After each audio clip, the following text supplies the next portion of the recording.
Hey guys, welcome to Magic the Chattering. I'm Alvin. And I'm Nick. Today's Spartan giveaway winner is To himself. Congratulations to To himself. He wins 15 Spartan credits. Yeah. So To was talking about how we should include stuff like unboxing. So it's definitely in the works. It's definitely down the pipeline. So keep a lookout for a series called Buka King coming on a screen near you. Buka King on a screen. So anyways, by the way, unless you were living under a rock this past week, this happened.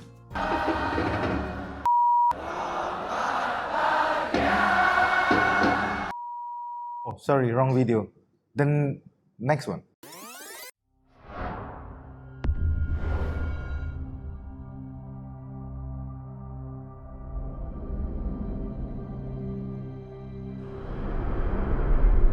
Our world is a place of beauty and danger. It is equal parts adventure and disaster. It is Zendikar, our home, and it is under siege. Monsters have emerged everywhere. Some say they have been here all along, trapped. But I say they are not of this world, and it is we who are trapped. They are spreading across Zendikar, killing and consuming. Left unchallenged, they will leave our home a wasteland. But Zendikar has its defenders, heroes who fight to save this world from the forces that threaten to destroy it. We all must find strength in one another.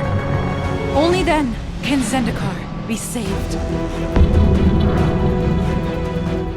Now is the time to face this alien threat, to take a stand, to battle for Zendikar.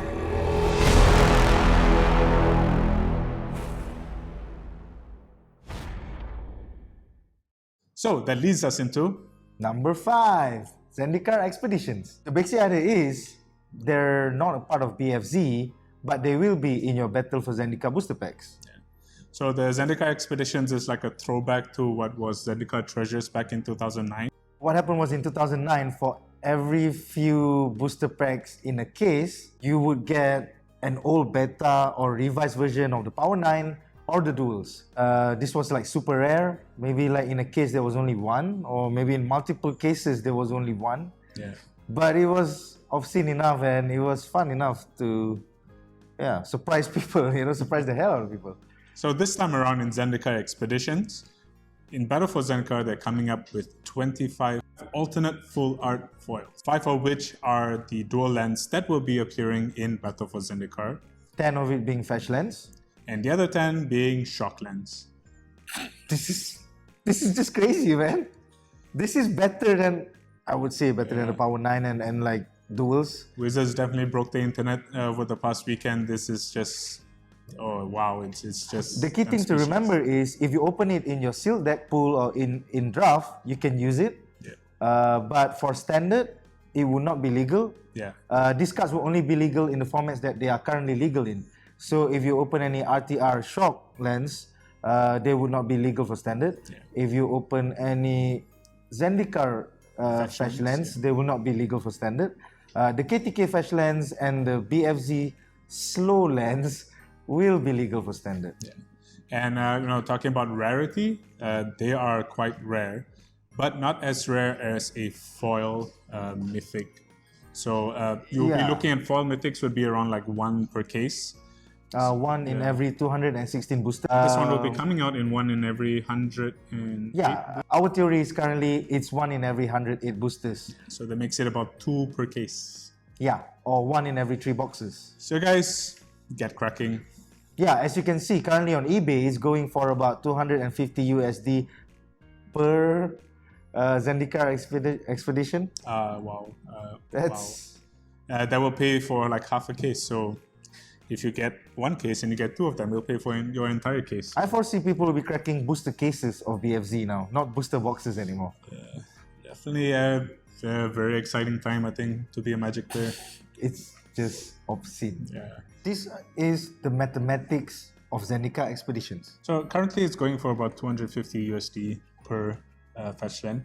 Which is about 1,000 ringgit. Even per shock land, I guess. As well. Yeah, that's like the cost of 3 boxes. If you were to get a play set of each of these lands in the Zendikar Expeditions, you're looking at about 100 cards. 100 cards at around 100,000 ringgit. The race is up, guys. First in the world to hit a playset of all 25 Zendikar Expeditions.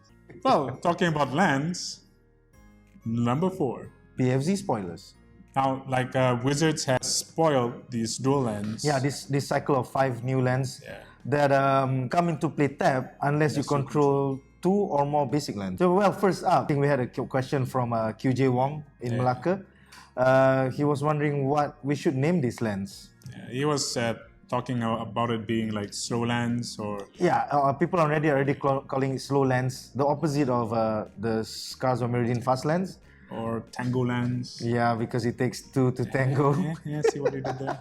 Or even crowd lands, you know, like 3 is a crowd. Our favorite right now is Menage lands. Menage à trois. Like, how do you pronounce it? You're not going to get any French chicks that way.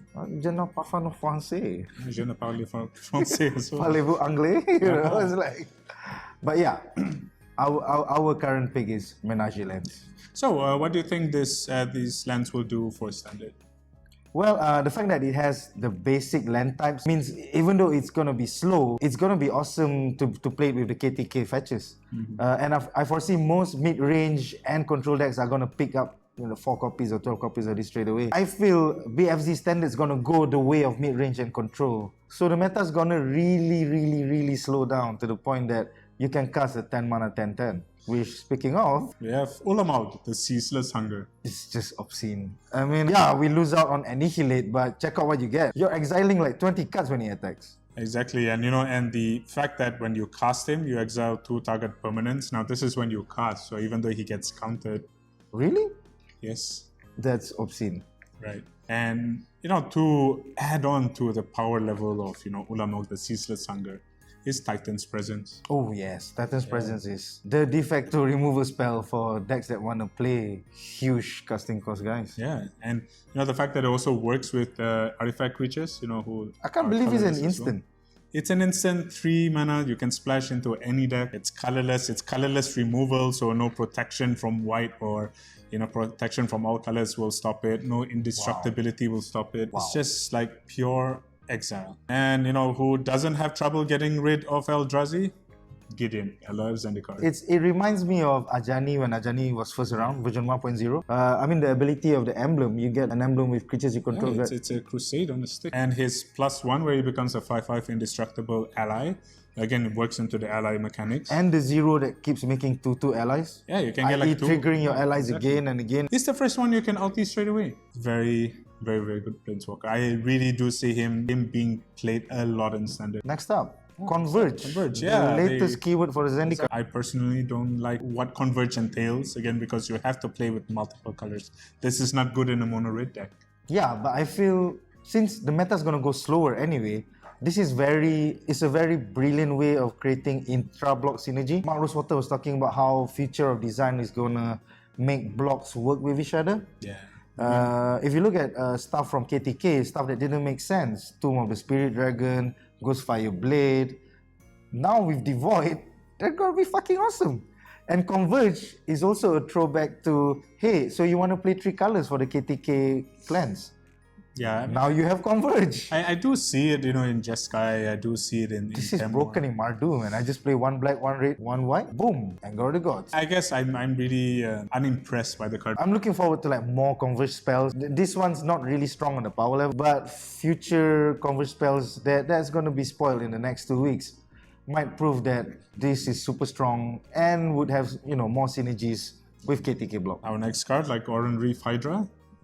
And Guardian of Tazim. Yeah, this is an evolution of Landfall. Yeah. Now we're seeing like Forest Fall and Island Fall. Landfall where the basic or the land type matters. Yeah, I can't wait for Mountain Fall. I hope it deals 5 damage. Talking about allies, Hero of Gomafada. I love the name. It sounds like, you know, he's insulting his father. Go my father! Well, this is Ally Plus. Now we have seen, like, from the veteran war leader that allies kind of are working with non-allies now. I think that's a good upgrade. Yeah, the new keyword's called rally. Now, instead of just affecting allies, it affects all creatures you control. Yeah, so it's a strong upgrade to allies. I think Yeah. that was one of the problems of allies back in, you know, Zendikar block. Yeah. In that they didn't work with any other creatures, they just worked with themselves. Allies, I I think look this forward is to your that. time to shine. Yeah. Next up, incubator drone. Eldrazi spawns got an upgrade. Now they're Eldrazi Scion. From 0-1 weenies, they're now 1-1s. Yeah, now they can actually lay the beat down. Oh my god, yeah, this reminds me of like Siege Gang Commander Plus. They're strong.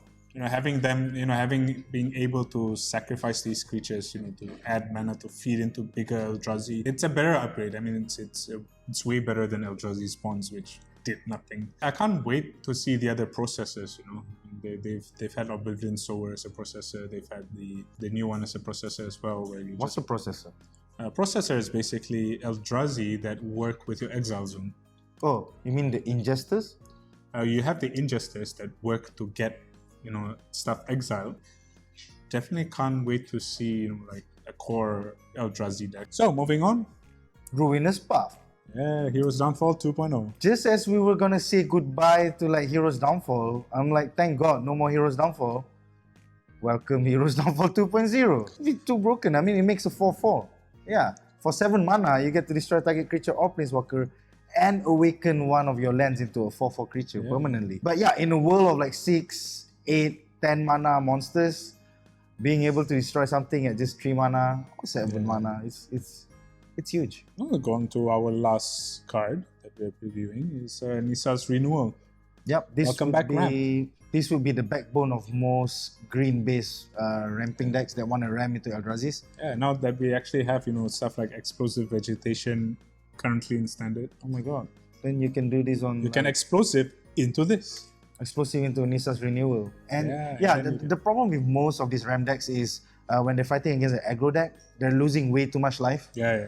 This one's just awesome. You get to search up up to like 3 basic lands, put it into play tap, and then gain 7 life. Yeah, I think that's just the sweet topper. So going on to Number 3. Zendikar World Building. 6,000 years ago, the Eldrazi's first arrived upon Zendikar. And where, you know, Nahiri and Ugin and Sorin were around to seal them into the Hedrons. Yeah, into the Eye of Ugin. And 6,000 years later... Unfortunately, some 3 noobs. Yeah. Actually, 6,000 years later, the Zendikari forgot about these threats and started revering them, you know, as like gods. Ula, Kosi, and Emiria. They turned from monsters and threats into myths and legends. Yeah. And then now they're back. But this time around on Zendikar, Gideon has enlisted the aid of, you know, Jace and Nissa. Kiora came back from Taros with the Bidan of Tassa. So she looks more kick-ass, you know, you can see her commanding a Kraken just to like get rid of a spawn of Ulamog. There's someone else on Zendikar that has kind of might have gotten his spark back. Yeah, the rumor is he stole some of Nissa's spark. Obnixilis is back, guys and girls. He's bitter as heck. I mean, he's back and he just wants to watch Zendikar get razed to the ground before, you know, jumping on. Also shown at the panel, we saw some concept art for the Zendikari. I have to say, I love how they look this time around. It's very post-apocalyptic. It's nice to see how they are actually adapting to the situation, you know, new weapons, how they're actually starting to work with each other. Yeah, I like the fact that the Guldras vampires are working with the core and the humans. It goes to show that, when you're under threat, it doesn't matter what tribe you are. Exactly. The key thing is you just want to survive. They also showed concept arts of, Ulamog and his lineage. It's just icky, man. I can imagine all this being slimy and squirmy. And having all their tentacles like slather all over you and turning you white. Yeah, it's like... It's very alien. It's very alien. I love the job they're doing with this one. It's Ulamog's back. Enough of... tentacle porn. Enough of tentacle porn. Let's look at more beautiful art with number 2. The Art of Magic Gathering. Zendikar. So this was revealed during the BFZ preview show. I just can't wait for it to come. I think Vortos lovers will just love this. It's written by James Wyatt with a cover by Adam Peckwell. It's a hardcover that's gonna retail for like 40 USD. It's 244 pages of full-colored, beautiful art Yes. from both Battle for Zendikar and Zendikar block. Yeah, both blocks. There's about 65,000 words on world building alone. About the tribes, about the Eldrazi's, about the Planeswalkers. So show your support, Vortos lovers. Get this book. Fingers crossed your favorite local game store will be carrying this as well. If not, then go to your local bookstore, which should be carrying it starting From in January 5th, yeah. Lastly, number 1, Oath of the Gatewatch. At the end of the BFZ world building panel, they had to have one last thing. Of course, which was to announce the sister block for Battle for Zendikar, which is Oath of the Gatewatch. Coming out on January 22nd, 2016, this will be the expansion that caps off Battle for Zendikar block. And as you can see, From the preview art, Chandra is back. And how come there's only 4? Why is there only Chandra, Nissa, Gideon, and Jace? And like, what's up with all these new mana symbols? Nissa has like a 3-prong mana symbol. Jace has like a wispy blue mana symbol. Well, Gideon's hand is on fire. Is this like new mana symbols for the Gatewatch? it could be. Rumors have it that instead of Liliana, there would be Obnixilis. Yep. If you check out the only version of Omnixilis as a Planeswalker, he's called Omnixilis of the Black Oath. Does it mean that he's the Black Oath Gatewatcher or whatever it is? I would say no, because I mean, if you want to look at his fluff, he is a planeswalker that goes from planes to planes, annihilating every living thing in a plane, just before planeswalking off. So I don't think he will be the representation of black. I think there might be another planeswalker, but I'm hoping it's Liliana. I mean, when Magic Origins was spoiled, they were saying that the 5 planeswalkers in Magic Origins were going to feature prominently throughout 2016. So yeah, if you want to follow up with that promise, most likely Liliana will be the Black Watch. Alright, so to recap, The basic idea is the Oath of the Gatewatch is Magic's version of Avengers or the Justice League. I can see that. Or the Planeteers. The summary that we can make from this announcement is the fact that Zendikar is not going to go the way of Mirrodin. It's not going to be new Eldrazi like how Mirrodin turned into new Phyrexia. Ulamog was the one that stayed back in Zendikar. So most likely in the future expansions in 2016, the 2 more blocks that we're going to see are effectively the Gatewatchers going after Kozilek and Emrakul in different worlds. Yeah, I can see that as well. It seems they have kind of made a Super Friends outfit of sorts. So yeah, that's our theory for the Gatewatchers. We look forward to Oath of the Gatewatch. Well, we look forward to BFZ first, and then we look forward to Oath of the Gatewatch. It looks like the end of 2015 into 2016 is gonna be magical Christmas land for Magic players all across the world. Definitely. I mean, and in addition, like in Oath of the Gatewatch, they're completing the Zendikar Expeditions with another 20 full art alternate foils. So the current rumor is it's gonna be 5 of the BFZ Menage lands and 5 more enemy Menage lands and 10 main lands. They could still be lands or they could not be lands. Well, I'm hoping it's like the 5 that we saw in Worldwake and 5 more in BFZ enemy colored main lands. That would just make it obscene. That would be a good start to the year. Magical Christmas land! So, that's it from us and Magic the Chattering. Stay tuned to our next episode every Thursday. What do you think of this week's episode? Tell us your thoughts about Battle for Zendikar in the comment section below. And as always, if you like us, subscribe. Signing off.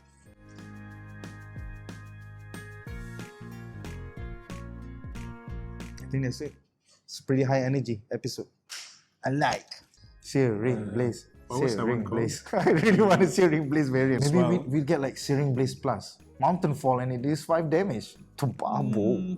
Well, Searing Blaze. Searing Blaze.